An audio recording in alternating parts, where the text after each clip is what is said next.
Hello, it is I are smart. My quarantine's almost over. But anyway, the thing is, I got bored yesterday, and I was like, you know what?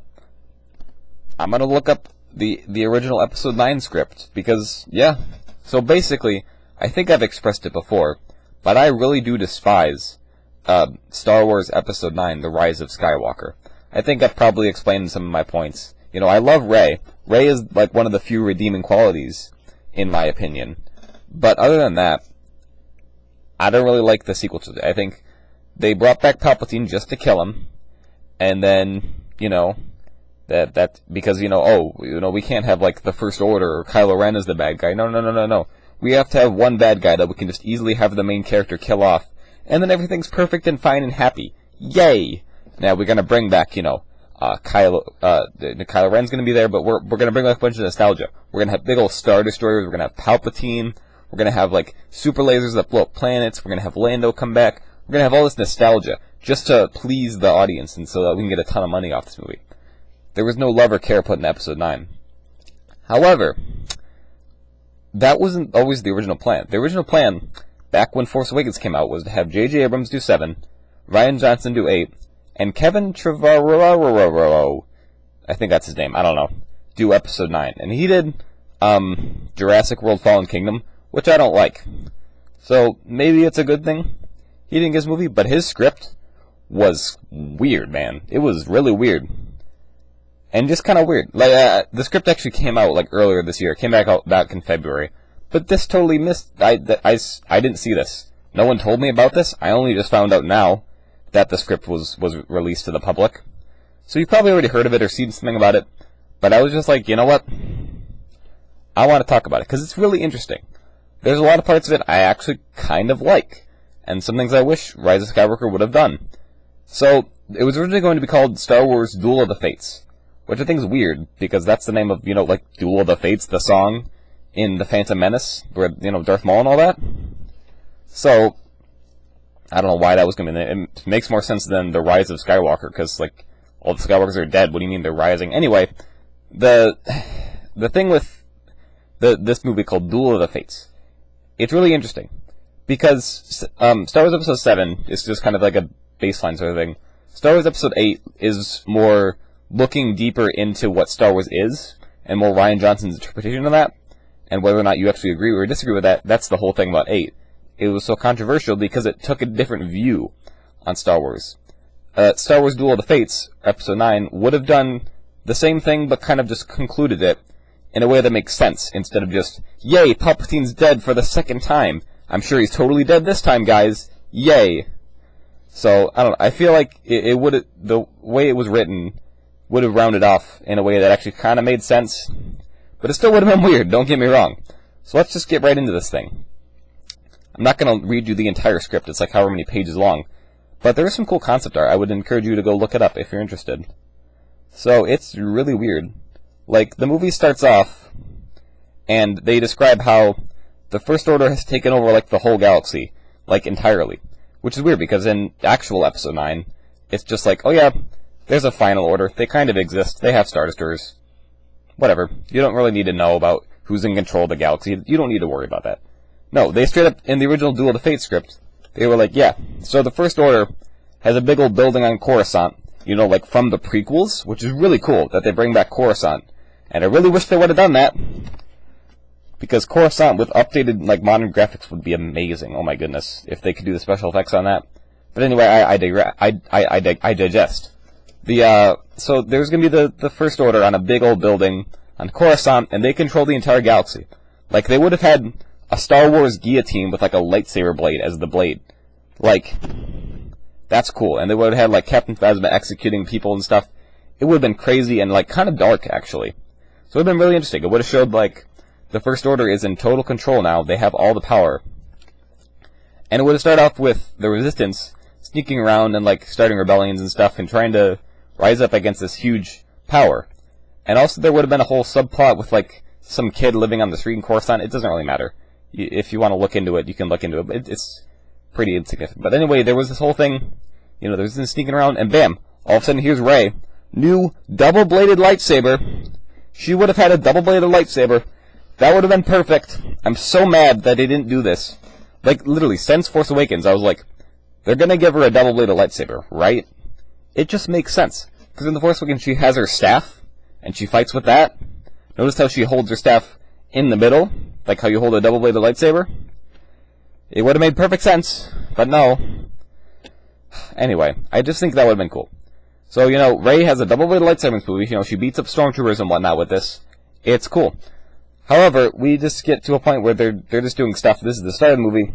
Kylo is on his way to Vader's castle. Like on Mustafar, he goes there. That would have been so cool, because he's obsessed with Vader. He has the Vader helmet melted down or whatever. But he never goes to Vader's castle? Like, seriously? That would have been so cool. And he goes to Mustafar in Rise of Skywalker just to get a weird triangle thing. But he doesn't just decide, maybe I should stop by, you know, Vader's castle while I'm here? Like, he doesn't think of that? I don't know. So this is when he goes to Vader's castle, and he's looking for Mortis, which is, I'm actually really surprised that in the audio script, they were going to go to Mortis, which is a planet from the Clone Wars, where they had, you know, the father and the son, and the daughter, and, like, the balance in the Force, and this whole thing. It was a really weird arc, but it was really cool. Like, it said a lot of stuff about the Force, and it was just really interesting. It was something that, Dave Filoni and George Lucas just came up with. And to bring a callback to that in the sequels would have been amazing. But of course, Kathleen Kennedy didn't like it, so she got rid of it. And we got Rise of Skywalker instead. Wonderful. Anyway, I digress. So that's what Kylo would have been doing the whole movie. He wants to become the greatest Sith ever, so he's going to go to Mortis and become super powerful or something. That's pretty much going on through the whole time that Rey is doing Rey things, I guess. So, you know, there's going to be this whole thing. Basically, Finn, Poe, and Rose is actually going to have a part in this movie. She's going to go around, and, you know, the whole group is going to go around trying to lead a rebellion. Finn actually gets a subplot, you know, instead of, or not a subplot, but like a full character arc. 7, they set up his character arc. 8, they had it going with this whole thing where he was going to sacrifice himself, and I don't need to get into that whole thing about Rose breaking the laws of physics to save his life, but narratively it makes sense of him learning a valuable lesson about, I don't have to just sacrifice myself, I have something to fight for. Which makes sense, I guess, because they continue that in what their original plan was going to be, because Finn is going to lead an uprising of stormtroopers. It's perfect! It's such a good character arc! You have this stormtrooper, ex-stormtrooper, who decides that the First Order sucks. By the way, I'm going to clarify. I'm a stormtrooper in the Empire. The First Order is this weird off-branch, but the Empire is great. First Order is weird. We don't care about them. So in the original plot, Finn would have led an uprising of stormtroopers and whatnot. They would all take off their helmets, which I don't know why they would do that, but whatever. They would all rise up, and then, yeah, that would have been the whole thing. They would have fought with the Resistance in the streets on Coruscant, which would have been really cool to see, like, the streets of Coruscant, but, like, people fighting in it. That would have been amazing, but they didn't do it. So let me get to that. You know, yada yada, stuff goes on. Kylo Ren is just on his whole mission and stuff, and, like, he sees ghosts and stuff. Luke shows up for a couple scenes and actually has some really pretty interesting dialogue, but it's kind of hard to tell what it would have been like. There's one really weird scene where, like, Force Ghost Luke just grabs Kylo's lightsaber and is like, haha, I'm a Force Ghost, idiot, I can do this. So, I don't know, that's a weird thing. But yeah, they kind of show up. Force Ghost Luke talks to Rey a couple times, and, but yeah. Also, like, I think R2-D2 originally was, like, kind of gonna die or something. I think that was part of, like, R2 dies in this movie. It's crazy. Like, he sacrificed himself, and then there's a really moment where, like, C-3PO and R2-D2 get a moment together. It's like, it's crazy. It's amazing. Also, Chewbacca actually gets to do stuff instead of fake dying in, like he did in 9, which, seriously, like, they weren't brave enough to kill off anyone. Like, they fake killed C-3PO, and then fake killed Chewbacca. They fake killed 2 characters in one movie. It's ridiculous. But in the original script, it was going to be different. So, also, they kept with what Episode 8 said of Rey's parents being a nobody, instead of being like, oh yeah, your parents were nobodies, but actually they weren't nobodies because they were, you know, the weird descendants of Palpatine. So, you're a Palpatine, by the way, because, you know, everyone in Star Wars has to be related, apparently. I don't know. I think it makes more sense for Rey to not have parents that are nobodies, because it makes more sense for the Force to just choose someone to, you know, be in. But whatever. We don't, yeah, no, whatever. So anyway, a lot of other weird stuff happens. While the whole fighting is going on Coruscant, Rey and Kylo are going to end up fighting. Kylo is now super, like, powerful because he has the stuff on Mortis that he got. And this is all on Mortis. They're going to fight on Mortis. It's crazy. They're going to fight, and Kylo is now super powerful. He defeats Rey. Then he, like, slices Rey's eyes and blinds her. And then Rey puts a blindfold on and continues to fight him. And then Kylo kills her. So Rey got defeated like 3 times in a row. And now Rey is dead. And then Leia just calls out to Ben and says, "Hey, don't do that," which is actually something they kept in Rise of Skywalker. But this time, Kylo then feels bad and brings Rey back to life after Rey goes and meets Force Ghost Luke, Yoda, and Obi-Wan, and they're just like, "Hey, you can go back to living if you want. We don't really care." And then Rey's like, "Okay, sure." So then Rey just comes back to life. And then Kylo dies because he brought Rey back to life, which is what happened in Rise of Skywalker, except they don't kiss. Because in this plot, in this script, like halfway through the movie, Poe and Rey kiss. I don't know how to feel about that. That's weird, right? Like, that doesn't make sense. They never had anything. Like, they just kind of shoehorning that in there.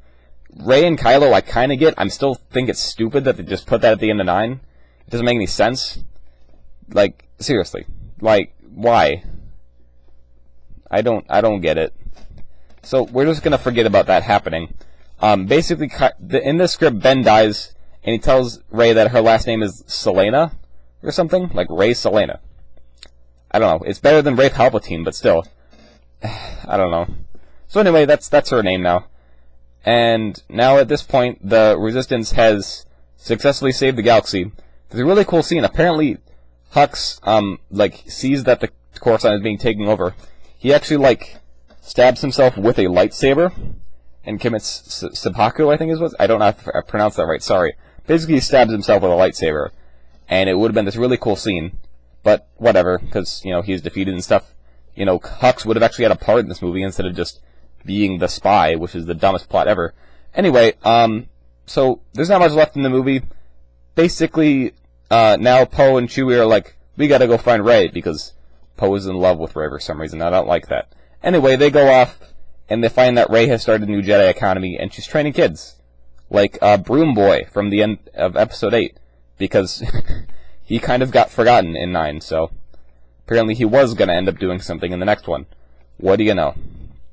So yeah, that's pretty much it. Some other stuff happens, but overall it's just weird. It would have been weird. A lot of people still wouldn't have liked it, I think. I think it would have had pretty much a similar reaction, except it would have been different. I think the biggest problem with 9 is that it's just the same, but just worse. It's the same Star Wars, but just a worse version of it. Because we have this weird thing where it's like, Rey's parents are the descendants of Palpatine, and they were killed by some guy with a knife. And he uses that knife to look at the horizon and be like, yeah, the Death Star's over there. I should go put a triangle in there so Rey can find it later. It's dumb. Apparently in the original script, Kylo kills Rey's parents, and that's why he knows their last name. That's actually interesting. But, I don't know. The whole thing is just weird, because it's looking at what could have been and what we have. Obviously what we have is pretty bad, so we kind of wish we would have gotten the other thing. But I think it still would have been the same way. We would have been like, because Star Wars fans are never going to be satisfied with anything. So yeah. And that's all I had. That's all I had for today's video. I found it interesting, and I wanted to make a video about it, so that's what I did. So if you found it interesting, please like, subscribe, and share the video with your friends. Anyway, that's all I had. See you Wednesday.